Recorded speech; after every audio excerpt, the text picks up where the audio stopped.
Ya pemirsa, Perkumpulan Pendidikan Nasional Perdiknas Denpasar menggelar upacara serah terima jabatan pengurus Perdiknas masa jabatan 2019-2024. Pengurus yang baru diharapkan bisa melanjutkan program kerja yang telah dirintis pengurus sebelumnya sehingga Perdiknas tidak sekedar menjadi pilihan, namun bisa menjadi tujuan masyarakat Bali dalam menempuh pendidikan.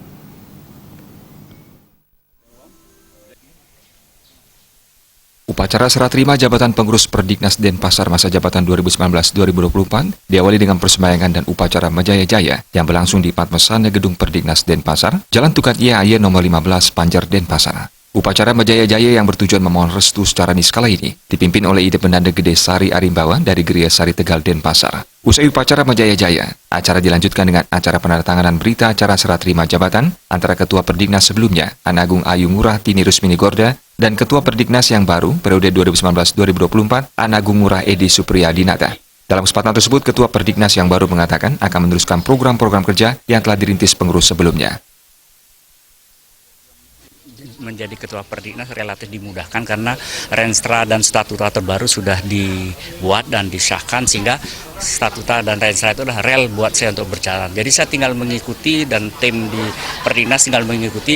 Kalau tidak mampu kita akan membuat alternatif kebijakan. Tapi intinya semua sudah dipersiapkan oleh pengurus lama sehingga kami tinggal bekerja dengan lebih cepat lagi, tidak mulai dari nol. Karena Perdiknas itu kan organisasi yang sudah 50 tahun, rasanya tidak mungkin setiap pergantian pemimpin mulai dari nol. Itu kan mencirikan organisasi tidak berkembang.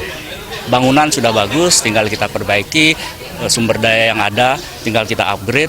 Itu saja yang saya lakukan agar SMP, SMK sudah seperti Undiknas nanti menjadi tujuan bukan pilihan lagi. Sementara Ketua Perdiknas periode sebelumnya, Anagung Ayu Ngurah Tini Rusmini Gorda berharap para pengurus yang baru bisa menjadikan institusi pendidikan yang bernaung di bawah Perdiknas Denpasar bisa menjadi tujuan masyarakat Bali nasional dan internasional. Saya pikir tantangan dalam mengelola apapun sama ya dalam era disuruh 4.0 ini ya. Jadi yang terpenting adalah bagaimana kualitas dari pengelola itu mengelola lembaga pendidikan.